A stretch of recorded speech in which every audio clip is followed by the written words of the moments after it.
Hi hello மக்களே, எல்லாருக்கும் வணக்கங்க. நம்மளாம் ரொம்ப நாளாக எதிர்பார்த்துட்டு இருந்தோம், எப்படா ப்ரொமோ விடுவீங்களா விட மாட்டீங்களா, அந்த ஃபைனல் ஸ்டேஜ் வரைக்கும் நம்ம வந்துட்டோங்க. ஸோ அந்தளவுக்கு பயங்கரமாக கடுப்பேற்றிட்டாங்க இந்த பிக் பாஸ். ஸோ அதற்கெல்லாமே ஒரு மாசான ஒரு ப்ரொமோ விட்டுருந்தாங்க. ப்ரொமோ நிறைய பேர் பார்த்துருப்பீங்கன்னு நினைக்கிறேன். ஸோ அந்த ப்ரொமோ எப்போயும் ஸ்பீச்சாக இருக்கும். இந்த சாங்காக ஒரு குத்து சாங் மாதிரி போட்டு இறக்கியிருக்காங்க. ஸோ பார்க்கறதுக்கு கொஞ்சம் நல்லா கலர்ஃபுல்லாக இருக்குங்க. நம்மளுக்கு நல்லா கலர்ஃபுல்லாக பிடிச்சிருந்துச்சி. அதுக்கப்புறம் இந்த வாட்டி ஸ்பான்சர்ஸ் பிக் பாஸ்க்கு ஒரு 5 பேர் வந்திருக்காங்க. ஸோ யாருன்னு பார்த்தீங்கன்னா 5 ஸ்டார் ஒன்று, அப்புறம் சர்ஃபெக்ஸில் ஒன்று, ப்ரெஸ்டேஜ் ஒன்று, அதுக்கப்புறம் ஏஷியன் பெயிண்ட்ஸ் இவங்கெல்லாம் கொஞ்சம் ஸ்பான்சர்ஸ் கொடுத்துருக்காங்க. ஸோ அது வரைக்கும் ஓகே தான். லாஸ்ட் டைம் மாருதி சம்திங் யாரும் கொடுத்தாங்கன்னு நினைக்கிறேன், ஒரு 4 பேர்.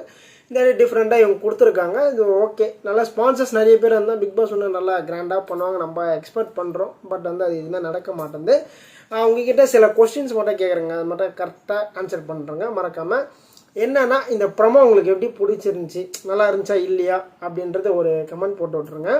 அதுக்கப்புறமா விஜேஎஸ் ஓகேவா இல்லை நம்ம கமல் சார் ஓகேவா நீங்கள் நினைக்கிறீங்களா அப்படின்றத சொல்லுங்கள். ஏன்னா இன்னும் சில பேர் கமல் சார் ஹோஸ்டிங் வந்தால் சூப்பராக இருந்திருக்கும் சொல்லி நிறைய பேர் கமெண்ட்ஸ் பண்ணுறாங்க. அதில் உங்களோட கமெண்ட் போட்டு விட்ருங்க.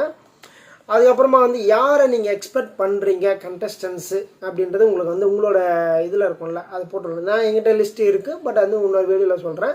ஸோ இப்போ நம்ம ப்ரொமோ பார்த்தாங்க பார்க்க போகிறோம். ஸோ ப்ரொமோ என்ன பண்ணியிருக்காங்க இந்த வாட்டி ஸோ ஊரே காத்திருக்கு 100 நாளுக்காக அப்படின்றாங்க. 100 நாள் எப்படி இருக்க போகுதுன்றக்க ஊரே காத்துட்ருக்கேன்றாங்க. கரெக்டு தாங்க. நாங்கள் பிக் பாஸ் 10 எப்படி இருக்க போகுது, வேறு லெவலாக இருக்க போதா எப்படின்றதெல்லாம் நான் எக்ஸ்பெக்ட் பண்ணிகிட்டு இருந்தேன். அது சொல்லியிருக்காங்க. சாங்ஸ்லேயே அங்கங்கே இந்த பிச்சு போட்டாங்களா, பரோட்டா பிச்சு போட்ட மாதிரி அங்கங்கே போட்டிருக்காங்க. நம்ம அதெல்லாத்தையும் கலெக்ட் பண்ணி நம்ம சொல்லிகிட்ருக்கோம். ஸோ அது ஒரு விஷயம் நல்லா இருக்குது. அதுக்கப்புறம் கண்டென்ட்டுக்கு கண்டஸ்டன்ஸுக்கு இனிமேல் பஞ்சமே இல்லைன்னு சொல்லியிருக்காங்க. அந்த மாதிரி கண்டஸ்டன்ஸ் போட்டிங்கன்னா எனக்கு ஓகேங்க. நீங்கள் லாஸ்ட் சீசனில் விருப்பமே இல்லாமல் வேறு கண்டஸ்டன்ஸே தமிழ்நாட்டிலேயே ஸோ இல்லை வேறு கண்ட்ரிலையோ இல்லாத மாதிரி ஆளுங்களை போட்டு அவங்களுக்கு விருப்பம் இல்லை, நான் போகிறது ரெடியாக இருக்கேன், எல்லாமே போகிறது ரெடியாக இருக்கனால எவனுமே ரெடியாக இல்லாத மாதிரி கண்டஸ்டன்ஸை போட்டு தயவு செய்து பிக் பாஸ் ஆடியன்ஸை நீங்கள் கஷ்டப்படுத்த வேணாம்னு நான் கேட்டுக்கிறேன். அதனால் கொஞ்சம் இது பண்ணேன், கொஞ்சம் பார்த்து பண்ணால் நல்லாயிருக்கும்னு நான் நினைக்கிறேன். அப்பான்னா 100 நாள் கவலை இல்லை அப்படின்றாங்க. 100 நாள் கவலை இல்லை தாங்க.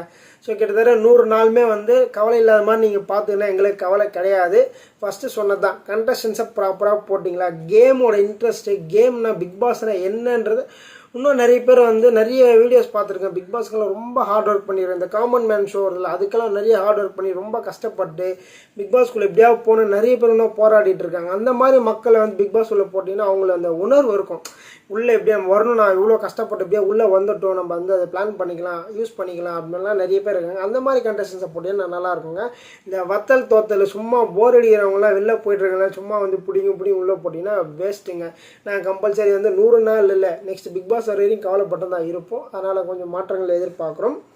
அதுக்கப்புறமா கமெண்ட்ஸ் லைக்ஸ் எல்லாம் இதுக்கு மேலே பஞ்சமே இருக்காது, பயங்கரமாக இருக்குன்னு சொல்கிறீங்க. கரெக்டு தான். பட் பாசிட்டிவான கமெண்ட்ஸ் வரணும்ல. ஸோ நீங்கள் பிக் பாஸ் நல்ல ஒரு இதில் கொண்டு போயிங்கன்னா, வேவ் நல்லா கொண்டு போயின்னா நல்ல கமெண்ட்ஸ் நல்லா லைக்ஸ் வரும். பிக் பாஸ்க்கும் டிஆர்பி எகிரும். இல்லைன்னா அதே டவுன் ஆகினே போயிட்டுருக்கும். அதனால் அதை கொஞ்சம் பார்த்துக்கணும். அதுக்கப்புறம் நான் சொன்னேன்னா இன்னொரு இதில் மார்னிங் வேக்கப் சாங் சொன்னாங்க. நான் வேக்கப் சாங் பார்க்குறது ரொம்ப கஷ்டங்க. நான் வேக்கப் சாங் ஏன்னா நான் பார்க்கும்போதெல்லாம் தூங்கிட்டு தான் இருப்பாங்க. இப்போ 8:30 சம்திங் நம்மளும் அவங்களும் லாஸ்ட் டைம் ரொம்ப டைம் டிஃபர் ஆக்கிட்டாங்க. லாஸ்ட் சீசன் பார்த்தா நிறைய பேர் தெரிஞ்சிருக்கும், ரொம்ப டைம் ரொம்ப டிஃபராக இருந்துச்சு.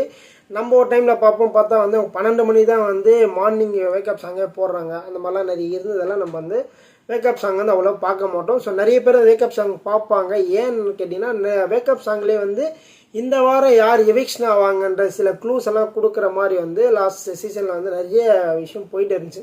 ஸோ இந்த சாங் போட்டால் இவங்களை தூக்க போகிறேன், இந்த சாங் போட்டால் தூக்க போகிறாங்கன்ற நிறைய விஷயம் வேக்கப் சாங்கில் இருந்துச்சு. இந்த வாட்டி அது பண்ணுவாங்களா அப்படின்றத வெயிட் பண்ணி பார்க்கணும். ஓகேங்களா. அதுக்கப்புறம் வேக்கப் சாங் முடிஞ்சதுக்கப்புறம் நான் ஈவினிங் காசிப் பேசுவாங்க அப்படின்னாங்க. ஏன்னா வேக்கப் சாங்கில் எல்லாருமே ஜாலியாக என்ஜாய் பண்ணிவிட்டு எப்படி பயங்கரமாக டான்ஸ் ஆடிட்டு இருப்பாங்க. லாஸ்ட் சீசன்லாம் கானா வினோத் அந்த மாதிரி நிறைய பேர் சூப்பராக நல்லா இருந்துச்சு. ஒரு சில பேர் நல்லா இருந்தாங்க, ஒரு சில பேர் இன்ட்ரெஸ்ட் இல்லாமல் இருந்தாலும் அப்படியே டல்லாக போயிடுச்சு.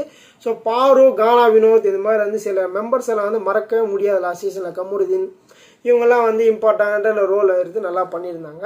ஸோ ஈவினிங் ஆனால் காசிப் பேஸ் வந்து எல்லாமே வந்து அஸ்யூஷுவல் ஆகிடும். ஏன்னா சாங் முடிஞ்சவொடனே அதுக்கப்புறம் அவங்க என்ன பண்ணணும்னு தெரியல. டாஸ்க் வந்து ரொம்ப கம்மியாக தான் கொடுத்தாங்க லாஸ்ட் சீசனு. காசிப் தான் பேசுவாங்க அதுன்னு சொல்லியிருக்காங்க. விஷயத்த சொல்கிறார், என்ன சொல்கிறாருன்னா எல்லா சீசனுமே கெத்து, வரப்போகிறது சீசன் 10ன்றார். ஆனால் நீங்கள் சொல்கிறதெல்லாம் ஓகேண்ணா, நல்லபடியாக சிறப்பாக பண்ணி கொடுத்தீங்கன்னா சந்தோஷம்ண்ணா. எங்கள் யூடியூபர்ஸுக்கும் சந்தோஷம், கண்டஸ்டன்ஸுக்கும் சந்தோஷம், பார்க்குற வியூவர்ஸுக்கும் சந்தோஷம்னா. இந்த ப்ரொமோ மட்டும் நல்லா காட்டிட்டு மற்றது எல்லாமே நீங்கள் டல் ஆகிட்டீங்கன்னா ரொம்ப கஷ்டம். அதை மட்டும் கொஞ்சம் பார்த்துக்குவாங்க. ஸோ எதுக்கு நான் வந்து இல்லை சீசன் 8 வந்து அப்படியே மொழன்னு அப்படியே வந்தீங்க, இப்போயும் அதே மாதிரி தான் இருக்கீங்க. மேபி உங்களுக்கு வேறு கமிட்மெண்ட் இருக்கா என்னன்றது உங்களுக்கு தெரியல. ஸோ ஆனால் அவர் வந்து கொஞ்சம் கேடு வச்சா நல்லா பார்க்குறதுக்கு நல்லாயிருக்கும். அந்த மாதிரி வந்தாருன்னா கொஞ்சம் நல்லாயிருக்கும் நான் எக்ஸ்பெக்ட் பண்ணுறேன். அதுக்கப்புறம் நான் சொல்கிறேன்னா பிடிச்ச கண்டஸ்டன்ஸுக்கு போய் தேங்காய் உடைப்பீங்க. அந்த இது காட்டி ப்ரொமோலே காட்டிடுவோம். பிடிச்ச கண்டஸ்டன் நம்ம போய் பார்த்துட்டே இருப்போம். ஏன்னா லாஸ்ட் சீசனில் கானா வினோத் வந்து இருந்தார். அதனால் வந்து அவர் எப்படியா டைட்டில் வின்னர் ஆகும்னு சொல்லி நம்ம வந்து ஃபுல்லாக வந்து அவருக்கு சப்போர்ட் பண்ணி பேசிகிட்டு இருந்தோம். அந்த மாதிரி வந்து பிடிச்ச கண்டஸ்டன்ஸுக்கு வந்து நம்ம வந்து தேங்காய் உடைப்போம். பிடிக்காத கண்டஸ்டன்ஸுக்கு வந்து நம்ம போய்ட்டு மந்திரம் பண்ணுற மாதிரி ஒரு ப்ரொமோவில் அந்த ஒரு சீன் காட்டியிருக்காங்க. பட்டு பிடிக்காத கண்டஸ்டன்ஸ் இருப்பாங்கள்ல, நம்மளுக்கு வந்து இவங்களை பிடிக்கலப்பா, இவங்க ஏன் இப்படி பண்ணுறாங்க, ஏன் இப்படி பண்ணுறாங்க, இப்படி கத்துறாங்க அப்படி கத்துறாங்கன்னு சொல்லி நம்ம அதை வந்து அவங்க எவிக்ஷன் ஆகிறதுக்கான ப்ராசஸ் பண்ணணும்னு சொல்லிட்டு இருந்தாங்க. ஸோ கரெக்டு தான், எல்லாமே நம்ம கையில் தான் இருக்குது. நம்ம பிடிச்ச கண்டஸ்டன்ஸ்னால் வந்து அவங்கள வந்து மேலே ஏற்றி விடுவோம். பிடிக்காத கண்டஸ்டன்ஸ்னால் அவங்கள வந்து ஓட்டு கம்மியாக போட்டு இறக்கி விட்ருவோம். அந்த ஒரு மேட்டரத்தோட கன்வே பண்ணியிருக்காங்க. அதுக்கப்புறம் நல்ல நேரம் தள்ளி போயிடுச்சு. எங்கே திரும்ப வச்சுருக்காங்க இதை கரெக்டாக 2 பேரும் ஃபஸ்ட் நைட்டு கொண்டாடுற டைமில். ஸோ வந்து இவங்க இந்த நல்ல நேரம் தள்ளி போயிடுச்சுன்னு சொல்லிட்டு நம்ம கார் ஃபைட் இருக்குல்ல, லாஸ்ட் சீசனில் கார் ஃபைட் ரொம்ப ஹைலைட் ஆயிடுச்சு. நம்ம இவங்க சேச்சி இருந்தாங்கல்ல, சேச்சியில் வந்து காரில் வந்து தள்ளி விட்டு பவர் கம்பெனிலாம் தள்ளி விட்டு ஒரு பெரிய விஷயமே ஆக்கிட்டாங்க. அவங்களுக்கு அப்படியே வந்து ஒரு மாதிரிலாம் பயங்கரமாக சேச்சி பண்ணாங்க. ஃபைனலாக வந்து ஒரு ஆக்டிங்கிற மாதிரி ஃபைனல் லாஸ் ஆயிடுச்சு. ஸோ அந்த விஷயத்த வந்து ஃபஸ்ட் நைட் நடக்கிற டைமில் வந்து போட்டிருக்காங்க. நல்ல நேரம்ன்றது அந்த விஷயம் ஃபஸ்ட் நைட் பண்ணுறது. அந்த நேரத்தில் வந்து நேரம் தள்ளி போச்சுன்னா பிக் பாஸ் பார்க்குறாங்கல்ல, ஸோ அதில் வந்து மூட் அப்செட் ஆகிட்டு டிசப்பாயிண்ட் ஆகிடுறாங்க அப்படின்ற மாதிரி ஒரு விஷயத்த காட்டிகிட்டு இருக்காங்க. அதுக்கப்புறம் வந்து நம்ம எல்லாமே வந்து ப்ரொமோக்கு வெயிட் பண்ணிகிட்ருக்கோன்றாங்க. ஆமாம், ப்ரொமோக்கு வெயிட் பண்ணிட்டு தான் இருக்கோம். நீங்கள் ப்ரொமோ போடுறன்றீங்க, திடீர்னு போட மாட்டீங்க, இதெல்லாம் பண்ணிகிட்ருக்கீங்க. அதனால் வந்து நாங்கள் வந்து ப்ரொமோவுக்கு வெயிட் பண்ணிகிட்ருக்கோம் அப்படின்னாங்க. அதுக்கப்புறம் இன்னொரு விஷயம் நான் சொன்னார்னா எவிக்ஷன் ப்ரெடிக்ட் பண்ணுறோம் அப்படின்றாங்க. நம்ம எவிக்ஷன் ப்ரெடிக்ட் பண்ணுறோம் நம்ம. ஏன்னா கரெக்டாக வந்து ஃப்ரைடே ஆனாலே தெரியும். ஃப்ரைடே ஆனாலே சில பேர் வந்து மண்டே டு ஃப்ரைடே ஒரு மாதிரி இருப்பாங்க, ஃப்ரைடே சாட்டர்டே சண்டே ஒரு மாதிரி இருப்பாங்க. ஓகேங்களா, அவங்க வந்து திடீர்னு எப்படி மாறும்னு சொல்ல முடியாது. இது வரைக்கும் நல்லா பேசிகிட்டு இருப்பாங்க. லாஸ்ட்டாக எவிக்ஷன் வரும்போது எல்லாருக்கூடையும் ஜோயிலாக வந்து ஃப்ரெண்ட்லியாக இருக்கிறது. அவன் நீ எனக்கு ஓட்டு போடாத, அவங்களுக்கு ஓட்டு போடு, என்ன வெளில அனுப்பாது, அவங்கள வெளில அனுப்பு, இந்த மாதிரி வந்து சில விஷயங்கள்லாம் வந்து பிக் பாஸ் வீட்டுக்குள்ளே ரெகுலராக நடக்கிறது தான். ஸோ சீசன் 10 இருந்தாலும் 20 இருந்தாலும் இது ரெகுலராக நடக்கிற விஷயந்தான். ஸோ அதை பற்றியும் கொஞ்சம் சொல்லியிருக்காங்க. அப்புறம் லாஸ்ட்டாக வந்து என்ன சொல்லியிருக்காங்கன்னா, இங்கே ஒன்று நினச்சா 10 நடக்கும்ன்றாங்க. ஸோ அது எந்த ஆங்கிளில் சொல்கிறாங்க தெரியல. நம்ம ஒன்று நினச்சா அவங்க 10 பண்ணுவாங்களா, இல்லைன்னா அவங்க 10 பண்ணுறது நம்ம ஒரே ஒரு விஷயமா நினைக்கிறோமான்றது நம்மளுக்கு தெரியல. ஸோ அந்த விஷயத்த வந்து குறிப்பிட்டிருக்காங்க. பட் ப்ரமோ என்ன கேட்டிங்கன்னா நல்லதாங்க இருக்குது, கொஞ்சம் நல்லா கலர்ஃபுல்லாக இருக்குது. ஸோ பேசிகிட்டே இருந்தால் மக்களுக்கு வந்து நல்லா இருக்காதுன்னு சொல்லிட்டு கொஞ்சம் பாட்டு டான்ஸு கீன்ஸுன்னு ஒரு செட்டப் பண்ணி கொஞ்சம் டிஃப்ரெண்ட்டாக ஒரு எடுத்தது மாதிரி எனக்கு ஃபீல் ஆகுது. என்ன கேட்டிங்கன்னா எனக்கு ஓரளவுக்கு ஓகே தான்.